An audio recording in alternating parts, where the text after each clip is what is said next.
جس کی طرف ہماری توجہ نہیں ہے۔ آج میری گفتگو کا عنوان شیطان کا بڑا بھائی، اصل عنوان یہ ہے، شیطان کا بڑا بھائی ہے جس کی طرف ہماری توجہ نہیں ہے۔ شیطان تو کبھی کبھی ہم سے جدا ہوتا ہے، لیکن شیطان کا بڑا بھائی ہم سے کبھی جدا نہیں ہوتا۔ سب کو شیطان نے تباہ کیا، شیطان کو اس کے بڑے بھائی نے تباہ کیا۔ وہ کون ہے؟ آپ سے پوچھتا ہوں، شیطان سے پہلے شیطان کون ہے؟ آپ نماز نہیں پڑھتے، شیطان نے بہکایا۔ آپ چوری کر رہے ہو، شیطان نے بہکایا۔ آپ شراب پی رہے ہو، شیطان نے بہکایا۔ لیکن شیطان کو کس نے بہکایا؟ جب اللہ نے فرمایا کہ آدم کو سجدہ کرو، تو وہ اس وقت تو کوئی شیطان ہی نہیں تھا بظاہر، یہ جناب بھی معلم الملائکہ کہلاتے تھے اس وقت۔ تو پھر اس کو بہکایا کس نے؟ سب کو شیطان تباہ کرتا ہے، اور شیطان کو اس کے نفس نے تباہ کیا۔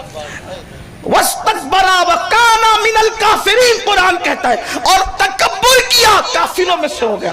پتہ چلا کہ نفس شیطان کا بڑا بھائی ہے۔ رمضان شریف میں شیطان قید ہو جاتا ہے، لیکن نفس قید نہیں ہوتا۔ شیطان قید ہو جاتا، نفس قید نہیں ہوتا۔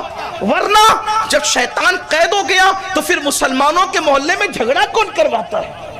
جب شیطان قید ہو گیا تو میاں بیوی میں گالی گلوچ کون کرواتا ہے؟ ہمارا ایمان ہے، ہمارے محبوب غیب نبی مصطفیٰ جان رحمت صلی اللہ علیہ وآلہ وسلم نے کہہ دیا شیطان قید ہو گیا، قید ہو گیا۔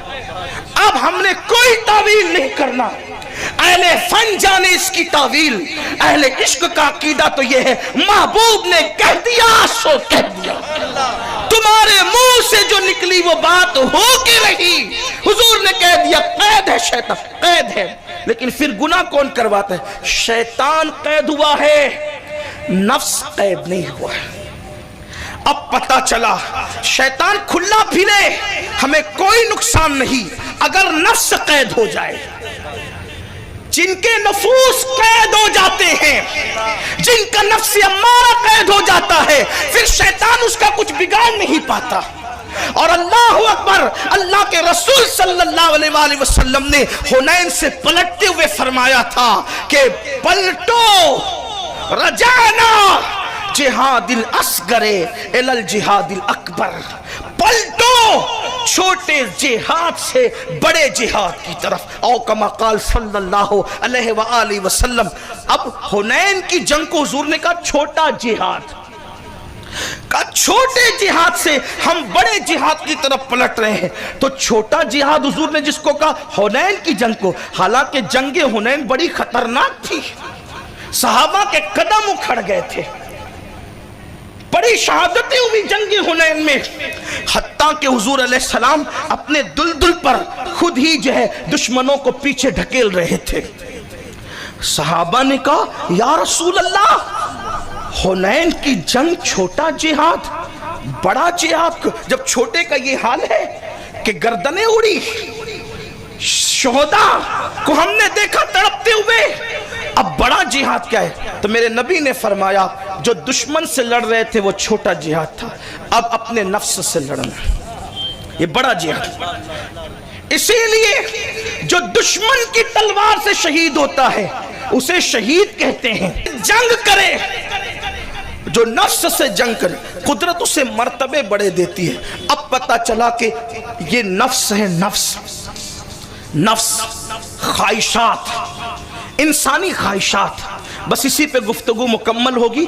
حالانکہ ہے یہ گفتگو خانقاہی، مگر مجھے حکم ہوا ہے تو میں اس پہ کچھ گفتگو کروں گا اللہ کی توفیق سے، اور آپ توجہ کریں گے۔ یاد رکھنا، خواہشات مولائے کائنات علی مرتضیٰ کرم اللہ وجہہ الکریم فرماتے ہیں جو نفس سے جہاد کرتا ہے خواہشات کی مخالفت کرتا ہے، نفسانی خواہشات پر عمل نہیں کرتا، جب وہ مرتا ہے تو اللہ تبارک و تعالی اس کو جنت اور ایمان کا کفن عطا کرتا ہے۔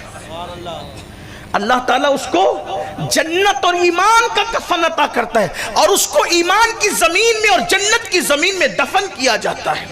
اور جو نفسانی خواہشات پہ چل کر کے مرتا ہے تو اللہ تبارک و تعالیٰ اسے جہنم کا کفن دیتا ہے اور اس کو جہنم کی زمین میں دفن کیا جاتا ہے، ذلت کی زمین میں دفن کیا جاتا ہے۔ میرے پیارے آقا صلی اللہ علیہ وسلم کے دیوانوں، بظاہر ہم نے چہرے پہ داڑیاں تو رکھ لی، بظاہر سروں پہ ٹوپیاں تو پہن لی، بظاہر کرتے تو اچھے پہن لیے، ہم نے ایک سے ایک پیٹرن استعمال کر لیے، خوبصورت سے خوبصورت کپڑے ہمارے پاس ہے، لیکن آپ سے پوچھنا چاہتا ہوں کیا ہمارے پاس خوبصورت دل بھی ہے؟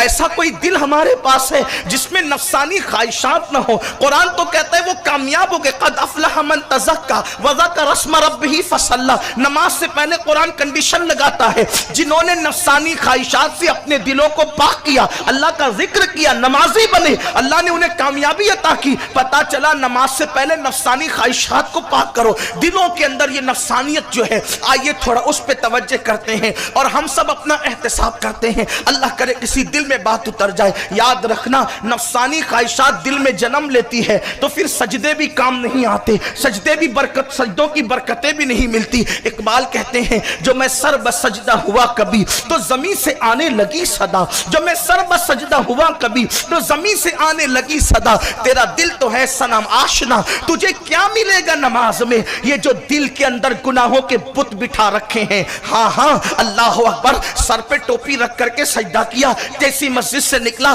ٹوپی اتار ہی رہا تھا، سامنے سے کوئی حسن گزرا، اس حسن کو تکنے لگا، تیرے سجدے نے تجھے دیا کیا ہے؟ میرے پیارے آقا علیہ السلام کے پیارے دیوانوں، اللہ اکبر، یاد رکھنا کسی بہت بڑے بزرگ نے کہا ہے تنہائی میں جو تو کرتا ہے وہی تیری اصلیت ہے، باقی سب ختم ہے۔ جو تو تنہائی میں کرتا ہے بس اصلیت تیری وہی ہے۔ اب اپنی اصلیت پہ ہم سب توجہ کریں، ہم تنہائی میں کرتے کیا ہیں؟ ہماری تنہائیاں کیسی ہے؟ غزلوں میں ڈوبی ہوئی، گانوں میں ڈوبی ہوئی، فلموں میں ڈوبی ہوئی، عورتوں کے حسن میں ڈوبی ہوئی، گلی گلوچ میں ڈوبی ہوئی، زنا کے مناظر میں ڈوبی ہوئی۔ آپ دیکھیں ہر بار کرونا، بار بار کرونا، وہ جوان جو کبھی صلاح الدین کی حیثیت سے پہچانا گیا، وہ جوان جو کبھی طارق بن زیاد کی حیثیت سے پہچانا گیا، وہ جوان جن کی راتیں اللہ کی بارگاہ میں آہو بوکا کرتے ہوئے گزرا کرتی تھی۔ ایک مرتبہ ایک تقریر کے لیے میں کہیں گیا تو اخباری نمائندے اور ٹی وی چینل والے آ گئے، انہوں نے پوچھا ہمارا جوان برباد کیوں ہو رہا ہے، ہماری قوم برباد کیوں ہو رہی ہے؟ میں نے کہا ایک ہی وجہ ہے، ہماری راتیں بدل گئی۔ پہلی رات لوگ کہتے ہیں اچھے دن آئیں، میں کہتا ہوں نہیں، مجھے اچھے دن نہیں چاہیے، مجھے اچھی راتیں چاہیے، کیونکہ دن راتوں کے تابع ہیں۔ جس دن ہماری راتیں اچھی ہو جائے گی اس دن اچھے دنوں کی بھیک ہمیں کسی سے مانگنا نہیں پڑیں گے۔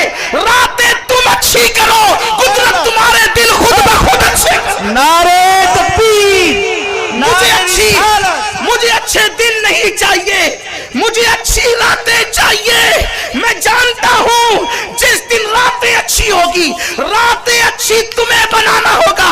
رات اچھی کسے کہتے ہیں؟ رات وہ اچھی ہے جس راتوں میں موبائل پر زنا کے مناظر نہ ہو، جس راتوں میں سامنے ہیرو ہیروئن کا ننگا ناچ نہ ہو۔ رات وہ اچھی ہے جس میں مصحف قرآن سامنے ہو اور اللہ اکبر سیریل میں ہیرو ہیروئن کی جدائی کے مناظر کو دیکھ کر رونا نہ ہو، بلکہ مصطفیٰ جان